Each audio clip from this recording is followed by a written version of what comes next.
Санаторий Армхи – один из немногих, где главную врачебную миссию берет на себя сама природа. Климатолечение – основа всего оздоровительного процесса. В сочетании с самыми передовыми медицинскими методиками она дает быстрый оздоравливающий эффект. Уже спустя несколько дней после пребывания в этой здравнице отдыхающие находят дорогу к прекрасному самочувствию, помогает в этом окружающая среда, поднимается настроение, серые будни уступают место безмятежному спокойствию.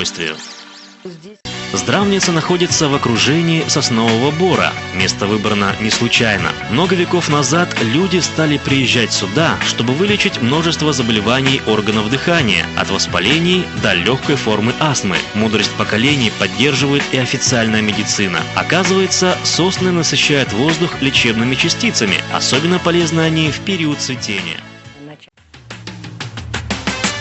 Армхи расположен в Среднегорье, средняя высота 1500 метров над уровнем моря. Альпийский климат имеет свою специфику. Разряженность воздуха благотворно влияет на лечение многих форм нарушений кровообращения, сердечной и легочной системы человека.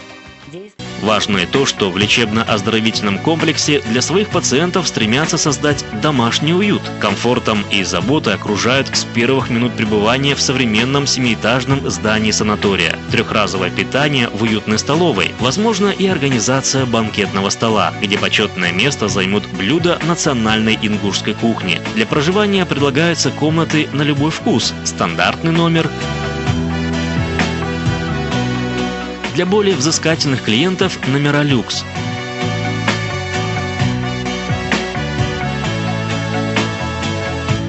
И, конечно, гордость здравницы – президентские апартаменты.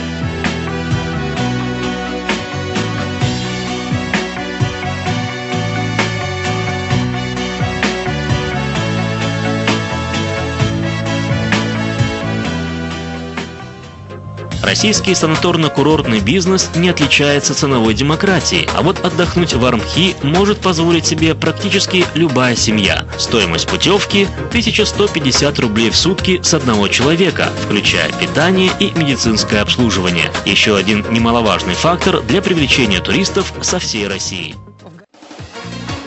Джайрахский район Ингушетии не только жемчужина всего Северного Кавказа, но и колыбель целой нации. Туристы воочию могут увидеть и в буквальном смысле прикоснуться к истории народа и окунуться в культуру древней Ингушетии. Здесь у каждой семьи есть своя фамильная родовая башня, которую много веков назад строили их предки. Знаменитые ингушские башни уникальны по своей архитектуре. Чаще всего их возводили на вершинах скал. Это связано с тем, что башни использовались не только как оборонительные или жилые сооружения, но и как сигнальные вышки, представляя из себя систему неких пограничных застав. Что удивительно, рецепт старинного раствора, которым скреплены камни, до сих пор не раскрыт. Известно только, что в него добавляли молочную козью сыворотку и белки птичьих яиц. Некоторые архитектурные сооружения, расположенные на территории Джайрахского ущелья, датируются вторым тысячелетием до нашей эры. Государственный природный заповедник Эрзи, что в переводе с ингушского означает «орел», включает в себя целый башенный комплекс, который возвышается на труднодоступных скалах. Глядя на эти стены, возникает ощущение, что они едва ли моложе окружающих гор.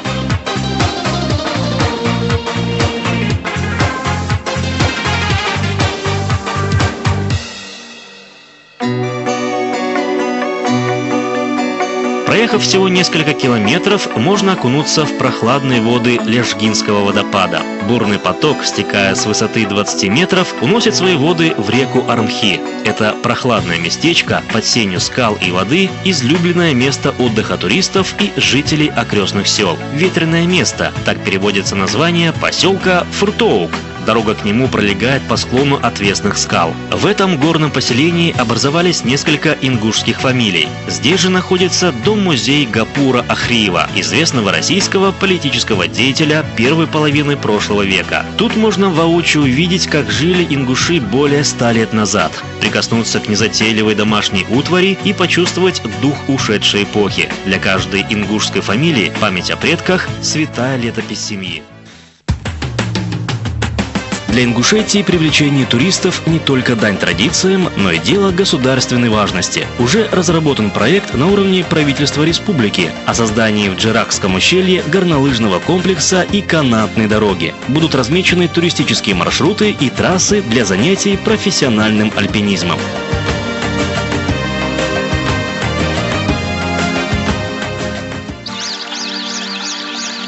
Говорят, в горах рассветы и закаты имеют особую прелесть. Чтобы воочию увидеть волшебную игру природы, достаточно приехать в лечебно-оздоровительный комплекс Армхи и прямо с балкона собственного номера понаблюдать, как седые облака окутывают легендарную Столовую гору, или как выплывают из дымки развалины древнего селения Байни. Поверьте, только ради этого не стоит откладывать свидание с принцессой Северного Кавказа, горной Ингушетией.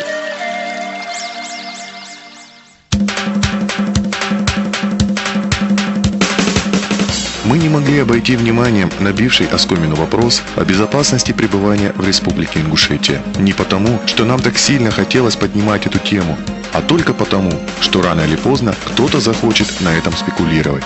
Снимая этот фильм, мы провели в Джеракском ущелье 3 дня. Нас не сопровождали представители силовых структур.